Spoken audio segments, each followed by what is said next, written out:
क्या इजराइल के हमले से ईरान अब नहीं बचेगा? क्या ईरान अमेरिकी हथियारों की मार नहीं झेल पाएगा? क्या ईरान को बचाने पुतिन जिनपिंग नहीं आएंगे? क्या एटम बम की जिद में एक देश मिट्टी में मिल जाएगा?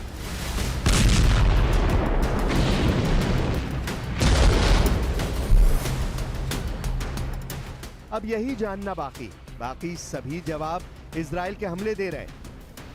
इजराइल ने ईरान को 4 दिन में ही चारों खाने चित कर दिया है। इजराइल जहां चाह रहा है वहां घुसकर मार रहा है, जिसे चाह रहा है उसे बम से उड़ा दे रहा है। ईरान का इलाका कोई भी हो, अब इजराइल के शिकंजे में है। इजराइल की एयरफोर्स हर गुजरते दिन भयावह हमले करती जा रही है। गिन गिन कर ईरान के न्यूक्लियर ठिकाने ढहाए जा रहे हैं। चुन चुन कर ईरानी सेना के कमांडर मारे जा रहे हैं। नौबत तो यह आ गई है कि ईरान को सेना में अफसर नहीं मिल रहे। ईरान जिन्हें टॉप कमांडर बनाता है उसकी मौत का ऐलान इजराइल कर डालता है। नेतन्याहू आर्मी ने ईरान फोर्सेस के सभी नामी चेहरे मार गिराए हैं। ताज्जुब यह है कि इजराइल के एक हमले में ईरान के कई सुपर सोल्जर का सफाया हो गया है। 16 जून को इजराइल ने ईरान के रेवोल्यूशनरी और कुछ फोर्स के 4 बड़े नामों का काम तमाम कर दिया है। इजराइल डिफेंस फोर्स ने दावा किया है कि जंगी जेट से बमबारी कर ईरान रेवोल्यूशनरी गार्ड कॉर्प्स के इंटेलिजेंस चीफ मोहम्मद काज़मी को मौत के घाट उतार दिया गया है। उनके डिप्टी मोहम्मद हसन मुहक्किक, कुछ फोर्स इंटेलिजेंस के चीफ मोहसिन बकरी और उनके डिप्टी अबू अल-फद्ल निकोवई को भी इजराइल ने बारूद से भूनकर भस्म कर दिया है। שינוי של כל המערכה. אנחנו בדרך להשיג את שני היעדים שלנו. חיסול האיום הגרעיני, חיסול האיום הטילאי. כשאנחנו שולטים בשמי טהרן, אנחנו פוגעים במטרות האלה, במטרות של המשטר.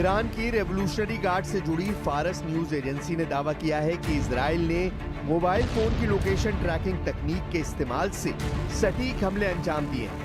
फारस न्यूज का दावा है कि ईरान के टॉप कमांडर अपने मोबाइल फोन को बंद करके भी इजराइल के ट्रैप में फंस जा रहे हैं। इजराइल ने हाईटेक टेक्नोलॉजी को हथियार की तरह इस्तेमाल कर सबकी लोकेशन और मूवमेंट ट्रैक किया और उन्हें बम धमाके में उड़ाता जा रहा है। ईरान में अब सिर्फ उन्हीं मोबाइल के इस्तेमाल की इजाजत दी जा रही है जिनमें ट्रैकिंग से बचने की तकनीक है।